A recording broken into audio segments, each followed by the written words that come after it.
In this video, I'm going to explain the YouTube TV free trial duration and how it works for new users.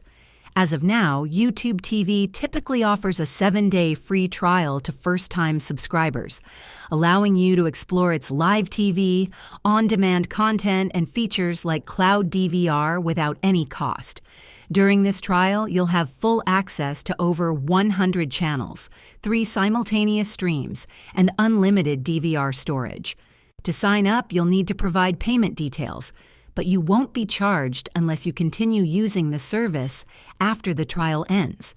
If you don't cancel before the 7 days are up, your subscription will automatically renew at the standard rate of $72.99 per month. Keep in mind that free trial availability can vary by region or change over time, so always check the official YouTube TV website or app during sign-up for the latest details. If free trials are no longer offered, look for limited-time promotions or discounts as an alternative way to try the service. And that's all there is to it.